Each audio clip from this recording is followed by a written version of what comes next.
আসসালামু আলাইকুম। আজকে শেয়ার করব প্যারাডক্সিক্যাল সাজিদ সিরিজের ৬ষ্ঠ পর্ব। মুশরিকদের যেখানেই পাও হত্যা করো। অতঃপর নীলাঞ্জন দা মনে প্রাণে একজন খাঁটি বাংলাদেশি। বাংলাদেশের স্বাধীনতা মুক্তি সংগ্রামকে তিনি কোনো কিছুর সাথে কম্প্রোমাইজ করতে রাজি নন। সাজিদের সাথে নীলাঞ্জন দার খুবই ভালো সম্পর্ক। নীলাঞ্জন দাকে আমরা ভালোবেসে নীলুদা বলেই ডাকি।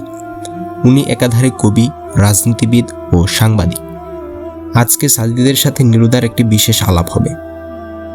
কয়েকদিন আগে নীলুদা ব্লগে আল কোরআনের একটি আয়াতকে সন্ত্রাসবাদী আয়াত বলে কটাক্ষ করে পোস্ট করেছেন।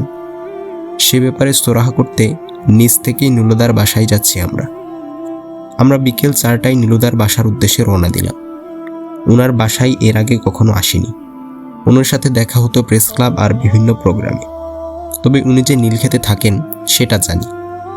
নীলক্ষেতে এসে সাজিদ নীলুদাকে ফোন দিল। উপাস থেকে সুন্দর একটি রিংটোন বেজে উঠল। রিংটোনে সেট করা ছিল বঙ্গবন্ধু শেখ মুজিবুর রহমানের 7 মার্চের সেই বিখ্যাত ভাষণ। সাজিদ ফোনের লাউড স্পিকার অন করে দিল। আমরা আবার শুনলাম বঙ্গবন্ধুর সেই চিরচেনা ভাষণ। বঙ্গবন্ধু বলছেন, আমরা তাদের ভাতে মারব, আমরা তাদের পানিতে মারব। এবারের সংগ্রাম আমাদের মুক্তির সংগ্রাম, এবারের সংগ্রাম আমাদের স্বাধীনতার সংগ্রাম। পরপর 2বার রিং হওয়ার পর তৃতীয়বারে নীলুদা ফোন রিসিভ করলেন। সাজিদকে নীলুদা ভালোভাবে বাসার ঠিকানা বুঝিয়ে দিলেন। আমরা ঠিকঠাক পৌঁছে গেলাম। বাইরে থেকে কলিং বেল বাজাতেই বুড়োর মতো এক ভদ্রলোক দরজা খুলে দিল। আমরা ভেতরে ঢুকলাম। আমরা যে উদ্দেশ্যে এখানে এসেছি সেটা নীলুদাকে জানানো হয়নি। নীলুদার একটি গুণের কথা বলা হয়নি। কবিতা লেখা এবং সাংবাদিকতার পাশাপাশি নীলুদা খুব ভালো ছবিও আঁকেন। আমরা ঘরে প্রবেশ করা মাত্রই বুড়ো লোকটি আমাদের সোজা নীলুদার রুমে নিয়ে গেল। মনে হয় ওনার উপর এই নির্দেশই ছিল। আমরা নীলুদার রুমে এসে দেখি উনি ছবি আঁকছেন, মুক্তিযুদ্ধের ছবি। আঁকা প্রায় শেষ হয়ে গেছে। জলপাই রঙের পোশাকে একজন মিলিটারির বাম হাতে একটি রাইফেল। একজন অর্ধনগ্ন মহিলার চুল খোলা, মহিলা বেঁচে নেই। মিলিটারিটা মহিলাকে টেনে নিয়ে যাচ্ছে, মনে হয় ভাগাড়ে নিক্ষেপ করবে এরকম কিছু। পাশেই একটি ডাস্টবিন টাইপ কিছু। 4টে কাক বসে আছে সেটার উপর। জয়নুলের দুর্ভিক্ষ ছবিটার মতোই। আমাদের দিকে না ফিরেই নীলুদা বললেন, কিরে, এত ঘটা করে দেখা করতে এসেছিস যে? সাজিদ বলল, ও মা, তোমার সাথে দেখা হয় না কতদিন। দেখতে মন চাইলো বলে চলে এলাম। ডিস্টার্ব করেছে বুঝি? আরে না, তা বলিনি। এটুকু বলেই নীলুদা ঘাড় ঘুরিয়ে আমাদের দিকে তাকালো। আমাকে দেখে নীলুদা বলে উঠল, আরিফ না? সাজিদ বলল, ওরে বাবা, আজ দেখি আমার বাসায় চাঁদের হাট। তুমি তো জম্পেশ কবিতা লিখো ভাই আরিফ। বিচিত্রায় তোমার কবিতা আমি প্রায়ই পড়ি। নীলুদার মুখে এরকম কথা শুনে আমি লজ্জায় মরে যাচ্ছিলাম। সাজিদ বলল, জানো দাদা, তাকে কত করে বলি বইমেলার জন্য কবিতার একটা পাণ্ডুলিপি রেডি কর, কিন্তু সে বলে ওর নাকি ভয় করে। দেখো তো দাদা। নীলু দাদা বলল, হ্যাঁ, পাণ্ডুলিপি রেডি করো। একবার বই বের হয়ে গেলে দেখবে ভয় সব দৌড়ে পালাবে। তোমার লেখার হাত দারুণ। আমি পড়ি তো, বেশ ভালো লিখো। সাজিদ বলল, দাদা, ওটা কি মুক্তিযুদ্ধ বিষয়ক ছবি যেটা আঁকছ? নীলুদার উত্তর, আচ্ছা দাদা, মুক্তিযুদ্ধ নিয়ে আমার বিশেষ পড়াশোনা নেই। তুমি তো আবার এই লাইনের। আজ তোমার কাছ থেকে মুক্তিযুদ্ধের গল্প শুনব। নীলুদা মুচকি হাসলেন। তুলির শেষ আচরখানা দিয়ে খাটের উপর উঠে বসলেন। আমরা দুজন ততক্ষণে 2টো চেয়ারে বসে পড়েছি। বুড়ো ভদ্রলোক ট্রেতে কফি নিয়ে এসেছেন। নীলুদা কফিতে চুমুক দিতে দিতে মুক্তিযুদ্ধের গল্প বলা শুরু করলেন। 1971 সাল। পশ্চিম পাকিস্তানের হাতে চরমভাবে নির্যাতিত ও নিষ্পেষিত হচ্ছিল বাঙালিরা। যখনই তারা নিজেদের অধিকার আদায়ের জন্য সোচ্চার হয়েছে, তখনই পাকিস্তানিরা বাঙালির উপর চালিয়েছে অত্যাচার, নির্যাতন। নীলুদার কণ্ঠ ভারী হয়ে এলো। মুক্তিযুদ্ধের আলাপ উঠলেই উনি এরকম আবেগপ্রবণ হয়ে যান। তিনি বলে যাচ্ছেন, এই অত্যাচার ও নির্যাতনের মাত্রা এতই ভয়াবহ হয়ে উঠল যে বাঙালিরা শেষ পর্যন্ত নিজেদের এবং নিজেদের মাতৃভূমিকে রক্ষা করতে অস্ত্র হাতে তুলে নিতে বাধ্য হলো। তখন চলছে উল্টাল মার্চ মাস।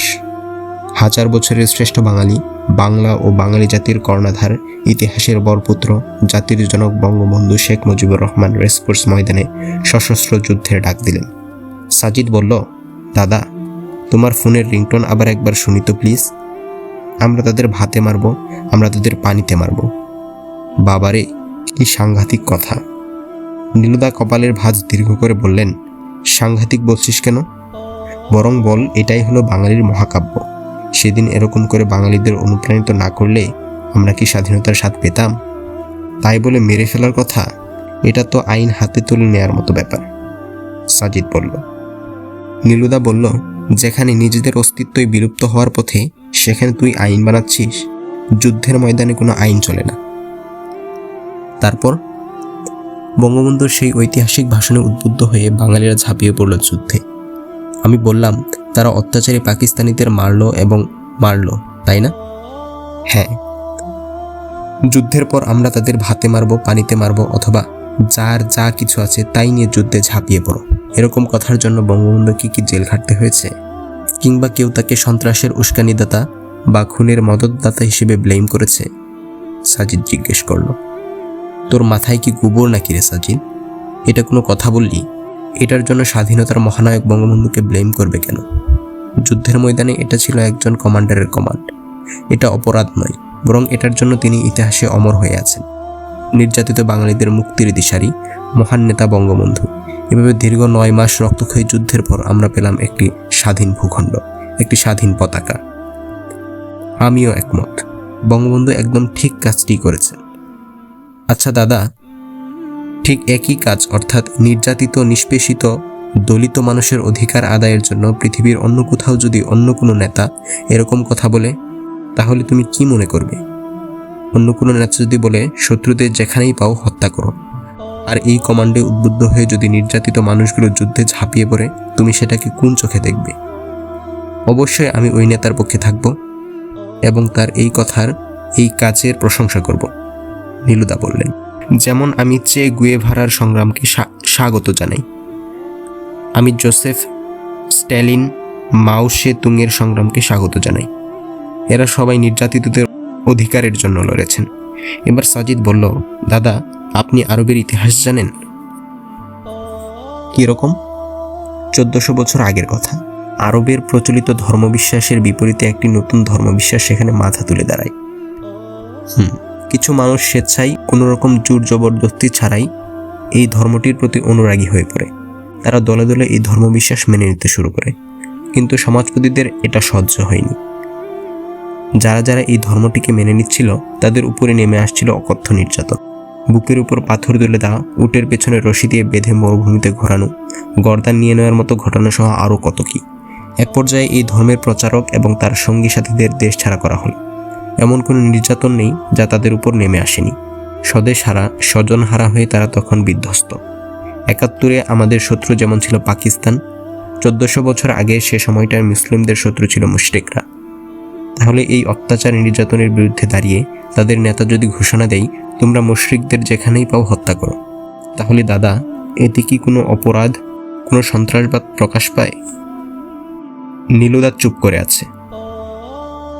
সাজিদ বলে যেতে লাগলো, বঙ্গবন্ধুর আমরা তাদের ভাতে মারব, পানিতে মারব যদি বাঙালির মহাকাব্য হয়, এটা যদি সন্ত্রাসবাদের উস্কানি না হয়, তাহলে আরেকটি যুদ্ধের ঘোষণা স্বরূপ বলা, তোমরা মুশরিকদের যেখানেই পাও হত্যা করো, এই কথাটা কেন সন্ত্রাসবাদী কথা হবে? এটি কেন জঙ্গিবাদের উস্কানি হবে? হত্যার নির্দেশ দেওয়ার পরের আয়াতেই বলা হয়েছে, মুশরিকদের কেউ যদি তোমাদের কাছে আশ্রয় প্রার্থনা করে, তাদের নিরাপদ স্থানে আশ্রয় দাও। আপনি চে গুয়েভারা, জোসেফ স্ট্যালিন, মাও সে তুংয়ের কথা বললেন। তাদের কেউ কি বলেছে, কেউ এসে আমার কাছে আশ্রয় চাইলে আমরা তাদের নিরাপদ জায়গায় আশ্রয় দেব? বলেন।